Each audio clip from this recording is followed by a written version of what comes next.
Hello students, this is Saxon Algebra 2, Lesson 22b, Similar Triangles and Proportions.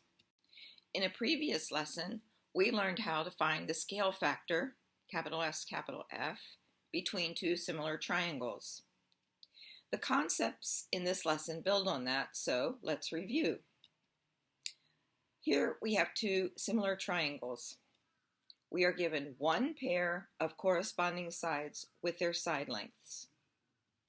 We calculate the scale factor going from the small to the big triangle like this. The side length of the small times the scale factor equals the corresponding side length in the big triangle. In this case, 7 times SF equals 9, or the scale factor equals 9/7. In other words, this triangle is 9/7 bigger than the other triangle. We can solve for y now. 8, the corresponding side in the smaller triangle, times the scale factor equals y. Y equals 72 divided by 7. I need you to remember that figure. The scale factor is a ratio of corresponding side lengths. In other words, the corresponding sides in similar triangles are proportional. Therefore, another way to solve similar triangles is to set up a proportion.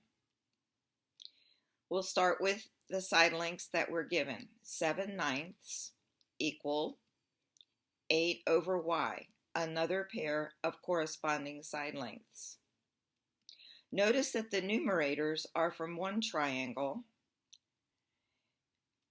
and the denominators are from the other triangle. This is the correct way to set up the proportion. We solve by cross multiplying. 7y equals 72, y equals 72/7. The same answer we got by using the scale factor. We set up another proportion to solve for x. We set up the proportion using the given pair of corresponding side lengths and the side length that corresponds to the side labeled x. X connects the angles that have 2 tick marks and 1 tick mark, and so does the side labeled 5 in the smaller triangle. So now we have 7/9 equals 5 divided by x. Again, the numerators are from one triangle and the denominators are from the other triangle. We solve by cross multiplying. 7x equals 45. X equals 45/7. So we were able to completely solve this pair of similar triangles. This is the key to setting up the proportions between two similar triangles. All of one triangle's sides go in the numerators. The other triangle's corresponding sides go in the denominators. Each fraction is an equal ratio of corresponding sides. Let's use proportions to solve a tricksy-looking bow tie problem. This is number 14 in problem set 19 on page 96, and all the lines are supposed to be straight. The first step is finding the corresponding sides with given lengths. IC7 connects the angles that one angle is not marked, the other angle has 1 tick mark. So in the bigger part of the bow tie, 10 connects the same angles, the one with 1 tick mark and the one with no marking at all. So we can use that to solve for y. So we put 7 over 10, and now we have to find y's corresponding side.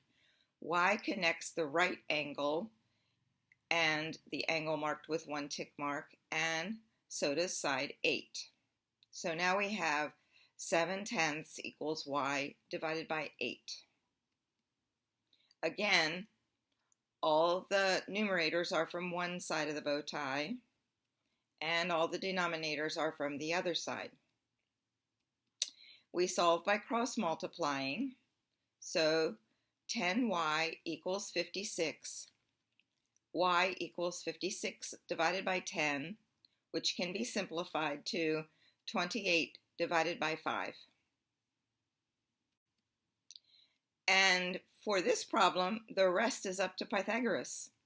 You have a right triangle, you have two sides, so you can plug into a squared plus b squared equals c squared to solve for x and then to solve for z.